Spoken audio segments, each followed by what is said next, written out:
Hi, good afternoon, everyone. My name is Misam. I'm with Ron Tamaseti. It's a little bit about the company. It's a US-based firm, but we have offices around the world, about 1,500 engineers, architects, planners, scientists. In India, we're only offering structural engineering as a service out of the other verticals that we have support on worldwide. Anyway.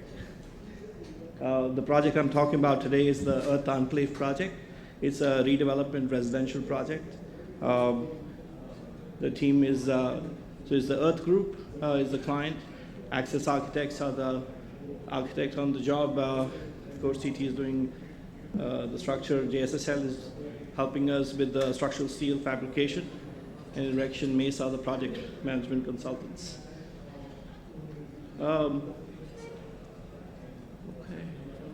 Why steel? Why steel in residential building? Mumbai construction is predominantly reinforced concrete. I have to add the disclaimer. When we got on the job, the design program was pretty much set.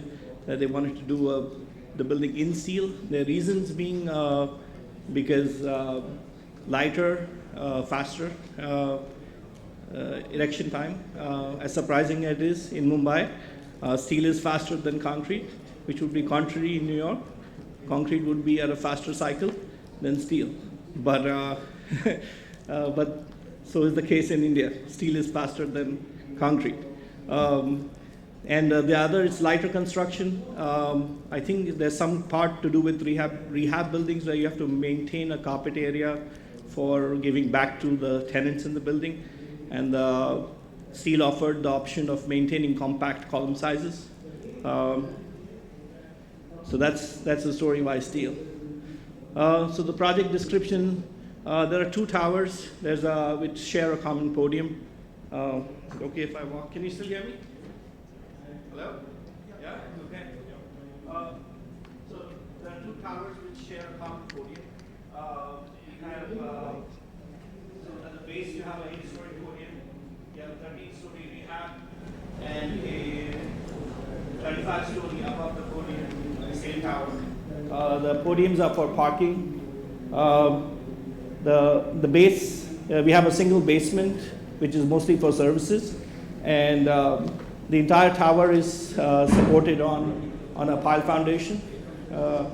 So under the basement, we have a raft for the shear wall system, and for the perimeter gravity columns, we have pile caps. Little statistics about the project. 2135 metric ton steel consumption. I think people are interested in steel consumption. So that works around 4 kg per square foot on structural steel. The reinforcement is a little heavier. You'll see that later. It's about 5 kg per square foot. That includes the mat, the piles, the shear wall system. I think the difference between the earlier example with Hyderabad and Mumbai changes is because Hyderabad is a lower seismic zone. So you don't have ductile detailing, additional reinforcement criteria for the lateral force resisting system.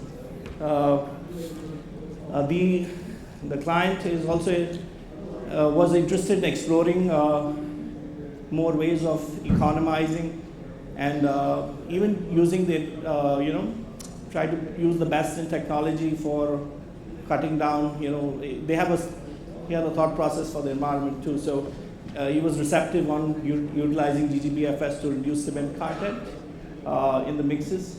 So we definitely did. I think we did like a 340 GGBFS mix in the raft for temperature controlled concrete. So that's that, and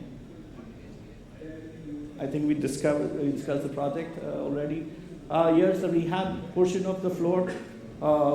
Again, we have a shear wall core, gravity steel framing. These are composite steel columns. The top right is a detail for connecting the floor slabs to the shear wall with the dowels to get lateral forces into the shear wall. Similar with the sail tower, again a concrete core. Again, gravity, steel frame beams. The spans are very short. If you notice on some long spans, we are even doing short deck. That is mostly to align walls in the residential layout, align beams in the walls in the residential layout. So you have to put some more unshored decks, short decks for larger spans. The perimeter beams are encased in concrete. So there's a detail we have to develop to stop the construction, to put a construction joint at the deck, so that the perimeter beam and the facade wall can be cast together.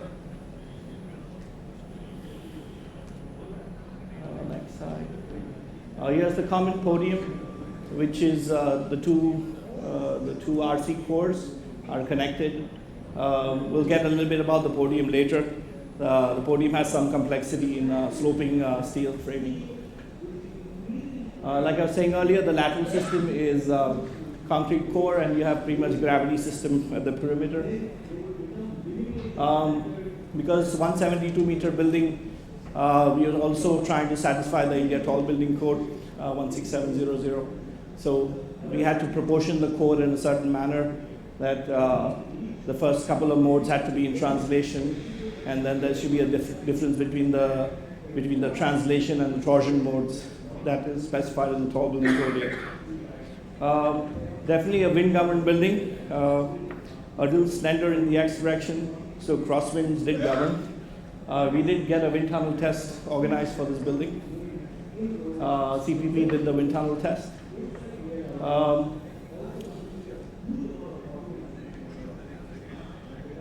Foundations, as I mentioned earlier, we have a central raft, which is the tower core on piles, and the perimeter gravity columns are on pile caps. About a meter dia pile, 900 metric ton capacity. The grades of concrete, for the core wall we have M80.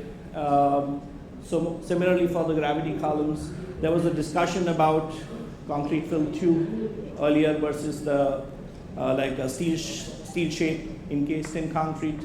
From a structural pure economy perspective, the steel shape encased in concrete is cheaper in terms of, or rather more economical in terms of kg per square foot consumption.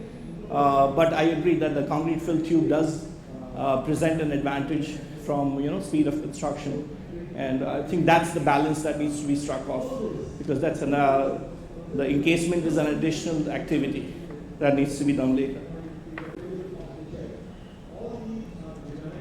So this is a typical concrete composite column detail. If you notice, we had to develop the connection in such a way that we did the shear tabs can be connected outside of the encasement.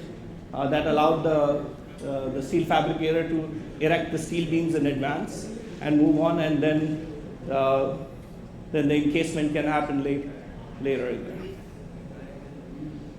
The complexities on the job was the sloping core and the intersecting core, I think I misspoke. The sloping floor slab at the podium level, and I think that's a little bit of a geometry challenge. We had to do this. We did the project in Revit, so we tried to make as smooth a transition to the steel contractor to try to give them the information about the complex geometry. There's a couple of transfer girders in the building for the sail tower. Just this detail was to only highlight many times people are, when looking at transfer girders on concrete corners, that the concrete bearing is also a concern. So we have to insert a steel section to try to distribute the force more uniformly in the concrete wall. Another challenge on the job was sloping columns. That's to align the sail. This is to avoid transfer girders.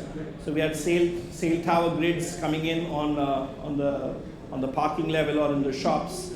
So by using sloping columns, we could avoid transfer girders. But yeah, that required us to put some in-plane bracing to take the axial kick forces in through the diaphragm. This is a 3D representation in the Revit. To thank JSSL team for sharing their Tekla model slides. So basically we gave them our Revit model, and they took an IFC file and imported it. That made their lives easier. At least getting the geometry out in Tekla. And yeah, that's pretty much what I had. I think I have 4 minutes if you have any questions. Yes.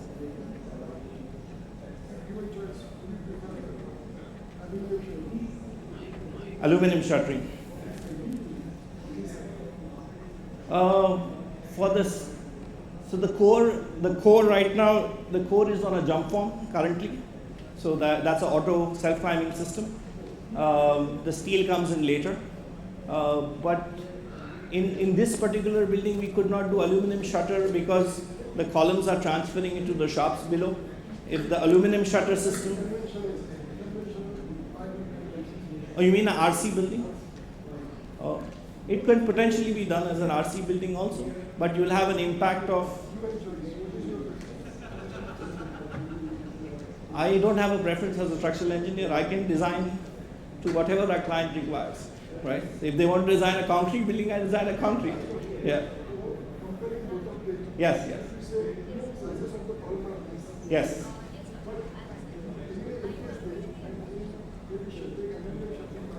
Yeah. Correct, yeah.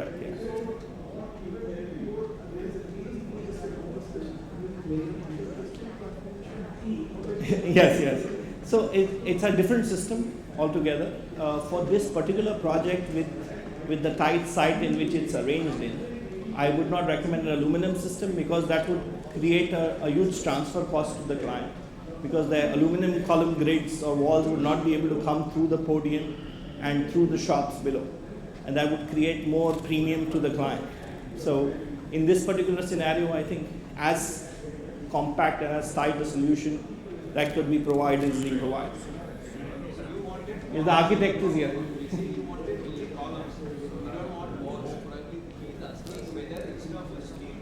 Yeah. So actually, We have the architect here. If you have a. We looked at this option any which way before we erected steel. There was substantial impact on the sizes of the column, and also we had probably 140 shops which had to be plugged in.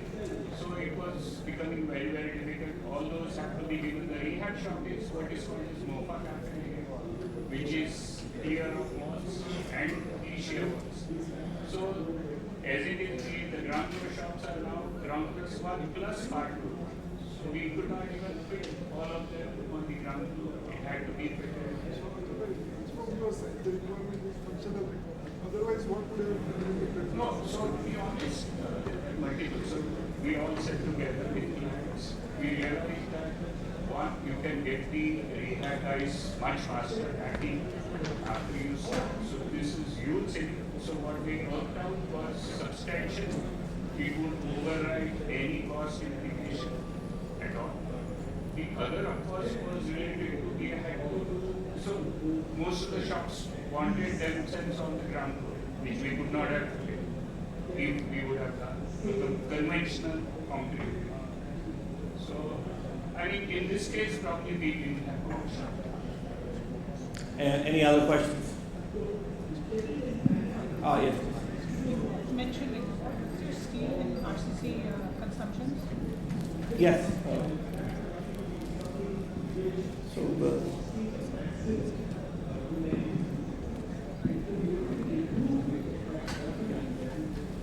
Yes, the steel consumptions. Sorry, you had a question? Yeah, in terms of kg per. Yeah, that works about to approximately 4 kg per square foot. That includes a 8% allowance on connections in there. But that's a mix across 450, 350, and 250. 450 is for the built-up columns, 350 is for the roll shapes, 250 is for the connection material and plates. Any other questions? Okay, I think we are just about done in seconds. Thank you.